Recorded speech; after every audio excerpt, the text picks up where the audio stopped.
नमस्कार। आप सभी का स्वागत है हमारी आज की इस वीडियो में। इस वीडियो के अंदर हम आपको जो जानकारी देने वाले हैं वो है सूर्य देव जी का रथ, जिसमें 7 घोड़े, 1 पहिया रहता है। इसका जीवन से क्या गहरा नाता है, तो आज हम इस वीडियो में उसी के बारे में चर्चा करेंगे और उसके महत्व के बारे में बताने की कोशिश करेंगे। तो चलिए वीडियो शुरू करते हैं। भारतीय संस्कृति में सिर्फ सूर्य एक ग्रह नहीं बल्कि जीवन देने वाली शक्ति मानी जाती है। सुबह की पहली किरण जब धरती पर पड़ती है तो मानो हर चीज में ऊर्जा भर जाती है। पर क्या आप जानते हैं या कभी आपने सोचा है कि सूर्य देव के रथ में 7 घोड़े क्यों होते हैं, और क्या इन घोड़ों का कोई मतलब भी है या बस ये एक कल्पना मात्र है? तो चलिए हम आपको सबसे पहले सूर्य देव के 7 घोड़ों के नाम बताते हैं। उनके नाम कुछ इस प्रकार है: गायत्री, भ्राति, उसनिक, जगती, त्रिशतप, अनुशतप और पंक्ति। ये नाम सुनने में भले ही कठिन लगे, लेकिन इनका रिश्ता हमारे रोजमर्रा के जीवन और सोच से जुड़ा हुआ है। इन घोड़ों को 7 रंगों का प्रतीक भी माना जाता है, जैसे इंद्रधनुष के 7 रंग। वैज्ञानिक रूप से भी जब सूर्य की रोशनी प्रिज्म से गुजरती है तो यही 7 रंग दिखाई देते हैं। इस तरह ये घोड़े हमें याद दिलाते हैं कि जीवन एक नहीं बल्कि कई रंगों का मेल है। सूर्य देव का रथ कोई आम रथ नहीं है। इसमें सिर्फ एक पहिया होता है जो 1 साल का संकेत देता है, और उस पहिए में 12 तीलियां होती है जो साल के 12 महीनों को दर्शाती है। यह हमें समय की अहमियत बताता है कि हर दिन, हर महीने मायने रखते हैं। रथ को चलाने वाले हैं अरुण देव। ये वही है जिनके हाथों में लगाम होती है। वे सूर्य के रथ को नियंत्रित करते हैं। यह बताता है कि अगर जिंदगी को सही दिशा में ले जाना है तो नियंत्रण बहुत आवश्यक है, भावनाओं पर, इच्छाओं पर और अपने रास्ते पर। मान्यता है कि अगर घर में सूर्य के 7 घोड़ों की तरह तस्वीर लगाई जाए तो नकारात्मकता दूर होती है और सफलता के रास्ते खुल जाते हैं। यह तस्वीर हमें साहस, आत्मविश्वास, स्थिरता और सकारात्मक सोच का प्रतीक बन जाती है। इन 7 घोड़ों को जीवन की 7 जरूरी बातों से जोड़ा गया है। वो है मेहनत, समझदारी, धैर्य, ज्ञान, आत्मबल, आनंद और संतुलन। जब ये सभी बातें एक साथ चलती है तो तब जीवन का रथ सही मायनों में आगे बढ़ता रहता है।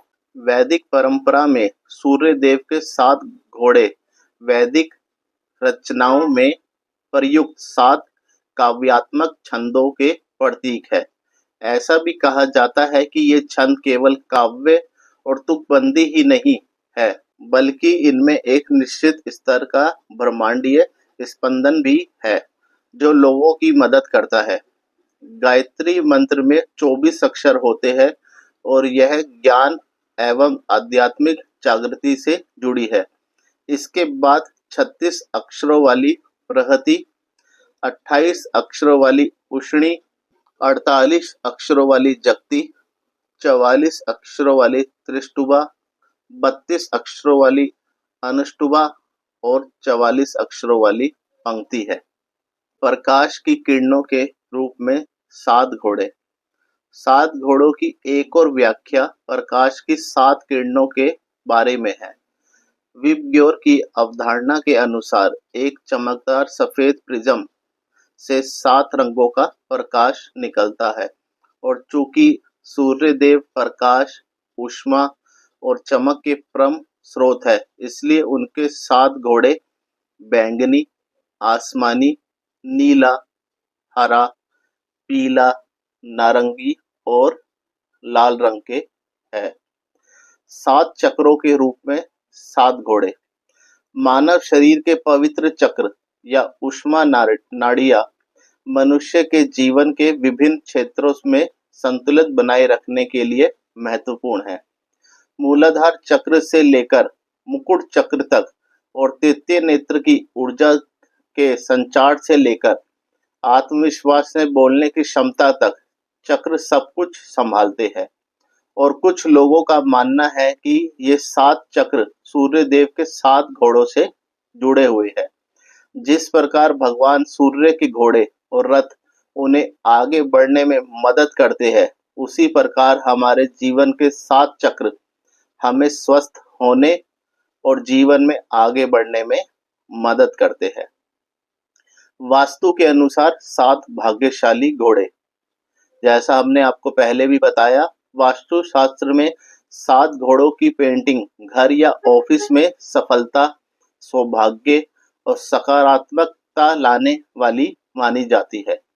हालांकि इन घोड़ों के पास कोई रथ नहीं है, फिर भी उनके पैरों की गति में ऐसा लगता है जैसे कि वे एक साथ दौड़ रहे हो। ये घोड़े शक्ति, बल, गति, ऊर्जा, स्थिरता और दृढ़ संकल्प के प्रतीक है। और जैसे सूर्य देव आकाश में अपने पथ पर चलते हैं, वैसे ही ये घोड़े भी लोगों के जीवन में आगे बढ़ने में मदद करते हैं। 7 घोड़े और सप्ताह के 7 दिन।